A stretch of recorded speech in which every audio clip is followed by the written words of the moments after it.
नमस्कार। आप सभी के अपने चैनल जय गुरुदेव उत्तराखंड पर एक बार फिर से बहुत बहुत स्वागत है। कामना करते हैं कि आप और आपके परिजन सभी स्वस्थ होंगे। इसी कामना के साथ आइए बढ़ते हैं आज के इस दिव्य क्रमांक की ओर। क्या सच में श्री हनुमान जी को बुलाया जा सकता है? क्या ऐसा कोई मार्ग है जो ना तंत्र है, ना मंत्रों की लंबी सूची, ना कठिन साधना, फिर भी सदियों से काम करता आ रहा है? आज के इस क्रमांक में हम आपको बताने वाले हैं एक ऐसा दिव्य रहस्य जो कि बड़ी सरलता से आपको श्री हनुमान जी के दर्शन आसानी से करवा सकता है। ये बात छिपी है ग्रंथों की पंक्तियों के बीच में, और अगर आपने ये वीडियो अंत तक देख लिया तो संभव है आपका जीवन हमेशा के लिए बदल जाएगा। इसीलिए क्रमांक के अंत तक बने रहिएगा, क्योंकि अंत में ही इस क्रमांक के हम आपको बताएंगे कि क्या है वो दिव्य रहस्य जिससे आप श्री हनुमान जी का अनुभव बड़ी सरलता से कर सकते हैं। तो आइए प्रारंभ करते हैं आज का ये दिव्य अध्याय। सबसे पहले समझ लेना होगा कि लोगों की गलत धारणाएं और मान्यताएं क्या हैं। आज अधिकांश लोग सोचते हैं कि श्री हनुमान जी को प्रसन्न करने के लिए बहुत ही जटिल विधियां करनी पड़ती हैं। अनेकों मंत्रों का जाप, अनेकों प्रकार की विधि विधान करने होते हैं, तब जाकर श्री हनुमान जी की सिद्धि या हनुमान जी को प्रसन्न किया जा सकता है। लेकिन जरा सोचिए, अगर हनुमान जी इतने आसान उपायों से मिल जाते तो क्या राम जी को वनवास झेलना पड़ता?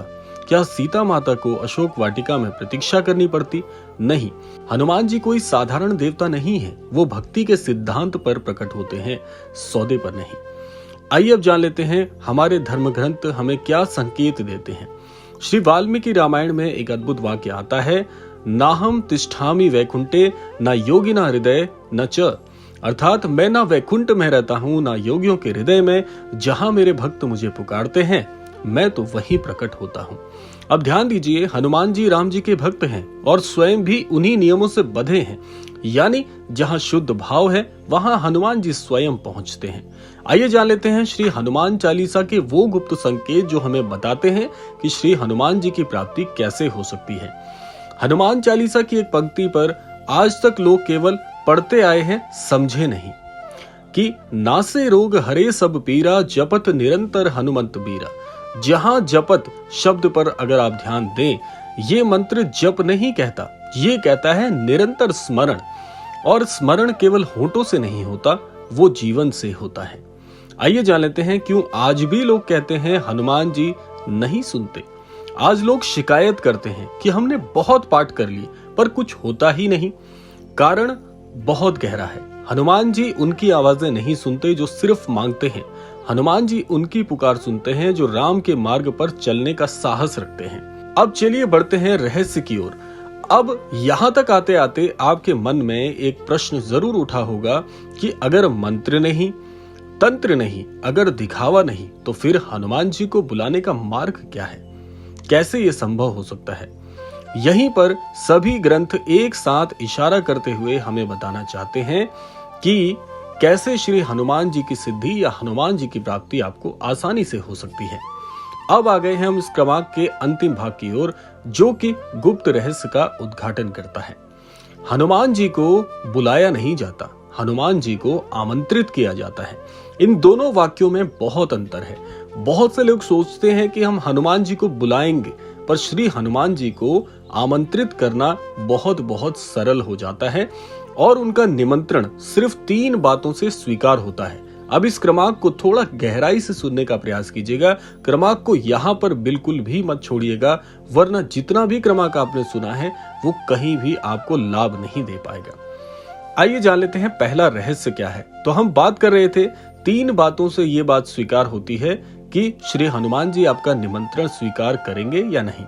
पहला है संकल्प, किसी एक गलत आदत को त्यागने का सच्चा निश्चय। देखिए, मनुष्य जो है वो किसी न किसी प्रकार के व्यसनों में आदि में घिरा हुआ है। तो आप एक बात का संकल्प लीजिए कि जिस गलत आदत को आप अपने अंदर स्वीकार करते हैं उसे छोड़ने का प्रयास करिए। सबसे पहले आपको उस गलत आदत को छोड़ना होगा, ऐसा सच्चा निश्चय आपको करना होगा। वो है मौन सेवा, बिना बताए किसी एक जरूरतमंद की सहायता करना, जो कि श्री महाराज जी की भी एक अद्भुत शिक्षा है और श्री हनुमान जी भी अपने अनन्य भक्तों से अपेक्षा करते हैं कि वो ऐसा करें। जीते जागते सच्ची सेवा और निष्ठा की प्रतीक हैं, उसी प्रकार से श्री हनुमान जी अपने भक्तों से अपेक्षा करते हैं कि वो भी निस्वार्थ भाव से दूसरों की सेवा करें। और तीसरा है सबसे बड़ा रहस्य, राम नाम का स्मरण परिणाम की अपेक्षा के बिना। बस इतना ही, ना यंत्र, ना किसी प्रकार की कोई आडंबर, ना किसी प्रकार का भय। हमारे धर्मग्रंथ कहते हैं कि जिस दिन ये तीनों एक साथ अगर आप अपना लें या इनको करने की सामर्थ्य बना लें, उसी दिन हनुमान जी स्वयं आपको मार्ग दिखाते हैं। और श्री हनुमान जी अपनी उपस्थिति आपको किसी न किसी स्वरूप में जरूर बताएंगे। श्री हनुमान जी इस बात का एहसास आपको करा के जाएंगे कि जिस प्रतिमूर्ति के आपने दर्शन किए हैं वो अन्यत्र और कोई नहीं, स्वयं श्री हनुमान जी हैं। और ऐसे कई व्यक्तिगत उदाहरण हमने अपने जीवन में देखे हैं जहां पर श्री हनुमान जी स्वयं प्रत्यक्ष रूप से अपने दर्शन अनन्य भक्त को कराते ही हैं।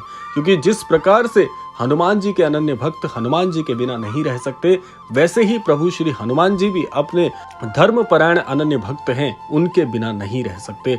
अगर आप सच्चे भाव से, सच्ची श्रद्धा से, सच्चे प्रभाव से श्री हनुमान जी की आराधना सच्चे हृदय से करेंगे तो श्री हनुमान जी निसंदेह आपको दर्शन अवश्य देंगे।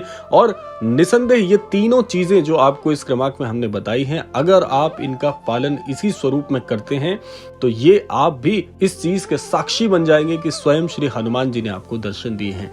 तो इस वीडियो को बस देखिए मत, इसे जी कर देखिए, इसे यापन करिए, क्योंकि हनुमान जी की कृपा शोर में नहीं मिलती, वो मौन में उतरती है। अगर आप तैयार हैं तो वो पहले ही देख रहे हैं कि उनके अनन्य भक्त कितना उनसे प्रेम करते हैं और किस प्रकार से उन्हें समर्पित भाव से प्राप्त करने के प्रयास कर रहे हैं। तो ये था आज का अद्भुत क्रमांक। आशा करते हैं क्रमांक आप सबके लिए फलदायी होगा। इसी कामना के साथ समय आता है विदा लेने का। यही कामना करना चाहूंगा कि श्री हनुमान जी और श्री महाराज जी के आशीर्वाद अनुसार आप सभी को सन्मति और सद्बुद्धि की प्राप्ति हो और इस संपूर्ण सृष्टि का, इस संपूर्ण लोक का कल्याण हो। इसी कामना के साथ विदा लेते हैं। मिलते हैं अगले क्रमांक में। तब तक के लिए जय श्री राम, जय गुरुदेव, जय उत्तराखंड।